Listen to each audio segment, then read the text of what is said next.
Bueno, y continuamos acá en Vladimir a la Una con Jesús Seguía. Jesús, aquí en la oposición, como lo decíamos, hay diferentes maneras de ver las cosas. Hay un sector que, por supuesto, apostaba al diálogo. En este momento la MUD no está en el diálogo. Bueno, hay diferencias con el gobierno frente a algunos temas, sobre todo en materia de libertad de algunas personas detenidas. Y bueno, hay otro sector que apuesta a lo que llaman la salida y han hablado también de la Asamblea Constituyente. ¿Qué salidas ves tú políticas aquí en Venezuela a esta coyuntura? Mira, en primer lugar yo pienso que hay salidas en el país, pero salidas, por supuesto, por la vía constitucional y la vía establecida. En lo que respecta al gobierno, el gobierno debe entender y el presidente Maduro debe entender que él debe dar un viraje radical, lamentablemente, que eso va a exponerlo a que digan que está traicionando las ideas del presidente Chávez. El tema es que la crisis no le permite otro espacio.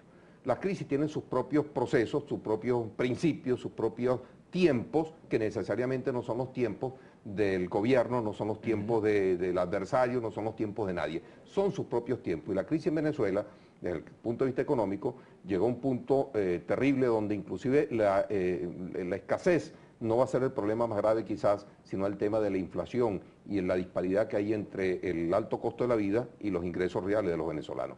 Eso es el próximo tema en los próximos tiempos que va a traer problemas en el país.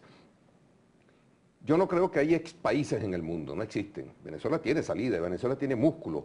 Y como dije, la crisis de Venezuela no es económica, es una crisis de confianza. Entonces, mientras el presidente Maduro no genere confianza, no puede ser que el presidente Maduro diga hoy que hay que acabar con el gamelote mental contra el capitalismo, pero al día siguiente dice que hay que erradicar al capitalismo y por lo tanto a todos los que representan al capitalismo. Ese discurso dual no va a traer ni una inversión al país. Y si ellos no definen eso, en su próximo congreso ojalá lo logren dilucidar para que el presidente Maduro tenga legitimidad en lo que vaya a hacer y en el viraje, ellas habrán perdido el tiempo y vendrán momentos difíciles. ¿Tiene fuerza el para presidente Maduro para dar ese viraje? ¿Tiene liderazgo suficiente? Mira, por lo menos tiene el apoyo de todas las bases chavistas que quieren ese viraje. Ahora, si él hace caso a unos talibanes que son minoría y que son los que tratan de influir, estará cometiendo el peor error de su vida. Los problemas de los talibanes el problema de los talibanes está en los dos lados, ¿no? Por supuesto, en la oposición hay talibanes donde hay que controlarlos, ¿no? Porque cuando se plantea el dilema para la salida, para salir del gobierno actual, balas o votos, yo por principio creo en la vía de los votos. La vía de las balas es una vía que, ponte tú que la oposición tenga el poder de coacción, cuando hablamos de los 5 factores de poder, suponte que la oposición tenga el factor del poder de coacción a su favor. Pregunto, ¿tienen todas las balas suficientes? ¿Has hecho un conteo de cañones suficientes? ¿Con qué cuentas tú para tumbar por la vía violenta al gobierno? Y suponiendo que lo tengas, después que lo tumbes, ¿qué? ¿Quién asume esa responsabilidad? ¿Quién asume las consecuencias de lo que eso va a generar? Y pregunto también, ¿hasta cuándo Venezuela va a estar? Ya tenemos más de 20 años en esto, de intentos de golpe de Estado, y no nos damos cuenta, el rector Díaz lo decía, ni un golpe de Estado, ninguna vía armada, ni siquiera las guerrillas, nadie pudo triunfar en este país, porque este país cree definitivamente en una solución pacífica para dilucidar las diferencias y cree en la solución democrática. Me dirán, no es que el CNE no es confiable, yo quiero que me lo diga un testigo de mesa de oposición, que me diga si los votos que entraron allí no se contaron al final. Que el CNE es imparcial, no, el CNE ha cometido gravísimas irregularidades, apoyando abusos de autoridad por parte del gobierno, abuso de poder. Pero eso cuando un pueblo quiere, no hay ningún abuso que lo pare. Los venezolanos lo han demostrado infinidad de veces. El abuso de poder no es un obstáculo para que la oposición tenga suficientes votos y logre ganar unas elecciones. Vamos a leer la participación de la audiencia. Ahora en Globovisión, Jesús Seguía, presidente de la encuestadora Datincorp. Aquí esto es la nota de Globovisión. Venezuela, mi patria. ¿Por qué Datincorp tiene resultados en sus encuestas diferentes que Datanalysis? ¿Será que favorecen a sus clientes? Jesús Eduardo Jaime pregunta, ¿las encuestas las gana quien las paga o los alienta para que sigan pagando las encuestas y dependiendo de dónde las hacen? Dice aquí AN, después de la muerte de Chávez estamos de mal en peor. Charito dice, usted pregunta hasta cuándo insiste sobre el tema de la partida de nacimiento del señor Nicolás Maduro, ¿será que nunca se ha visto? Trillado. Ismael Arevalo, como todo lo que ellos hacen a nivel nacional, lo que tocan lo dañan, ¿no? Lo que hacen no sirve, ya que son incapaces. ¿Por qué por qué las encuestas mayoritariamente las hacen en clase media y dejan la clase baja por fuera? Ahí es donde está la verdad, dice Jesús Eduardo Jaime. Son algunos planteamientos, ¿no? Bueno, mira, definitivamente... Excelente participación del señor Jesús Seguía, Rosinela Troisi. Bueno, gracias a todos.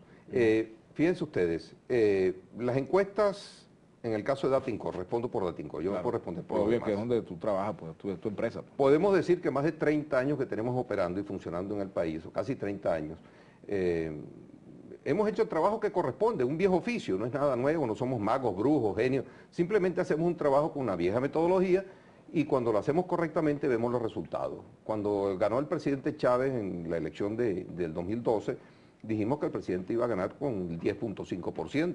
¿En el caso de Maduro? En el caso de Maduro dijimos que el presidente Maduro tenía una semana antes, tenía un punto por encima, pero venía creciendo Capriles, lo cual era perfectamente factible que se cruzaran las líneas y ganara Capriles por un punto. De manera que, suponte tú que se hubiese dado el escenario contrario, ganó Capriles por un punto y los chavistas lo desconocieran, le hubiese gustado a la oposición. Entonces, yo creo que estas son las cosas que habrá que analizar en frío y dijimos que Maduro ganaba por un punto, mientras todas las demás encuestadoras decían que ganaba por 10 puntos o 9 puntos. El propio chavismo pensaba que iban a ganar por mucha diferencia. Seguimos. Mientras las grandes industrias dejen de embolsillarse los dólares y convertirlos en producción, estaremos pasando trabajo, dice el ciudadano Jaime. El invitado dice que lo deben aconsejar los chinos, pero ¿quién cree que aconseja al gobierno?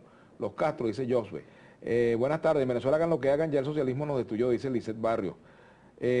Manuel Mancilla, la oposición logró la persona que dirige la oposición, María Corina Machado, por eso la quieren fuera.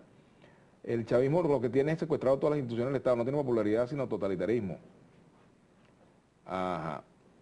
Valenciano 100% dice, Dios, pero cada invitado es más nulo que el otro, ¿de dónde salió este optimista? Chavista mercenario. Fíjense ustedes, ¿no? Puntos de vista.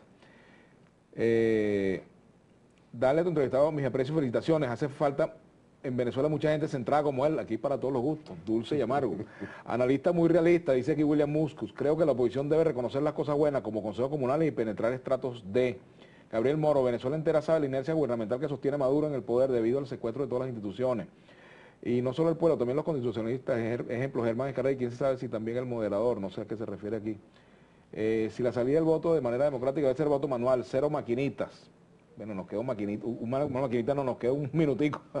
Bueno, mira, en primer lugar, las máquinas son efectivas, son una gran decisión. Tenemos uno de los sistemas más modernos del mundo, sin duda alguna. Y está comprobado que voto que entra, voto que se cuenta. En segundo lugar, hablaron del caso de China. Sí, efectivamente, ojalá el presidente Maduro escuchara a los chinos. Los chinos se enfocaron. Deng Xiaoping, cuando decide en los años 80 dar el viraje, más nunca hablaron contra el capitalismo ni tomaron el capitalismo como una campaña en su destrucción, pues. Se acabó ese discurso anticapitalista y se enfocaron y ahí están los resultados. Y en este momento Cuba está tirando no solamente un puente, sino una autopista directamente con el capitalismo europeo. De manera pues que el gobierno tiene que dar ese viraje. Y a la oposición debo decirle que hay opciones de victoria enorme. Las elecciones parlamentarias tienen una gran posibilidad de victoria. De hecho, si en este momento se hiciesen elecciones presidenciales anticipadas, una pregunta que hicimos en forma hipotética, la oposición ganaría al gobierno por 17 puntos de ventaja en este momento, con un candidato, llámese como se llame, y en el gobierno con un candidato, llámese como se llame.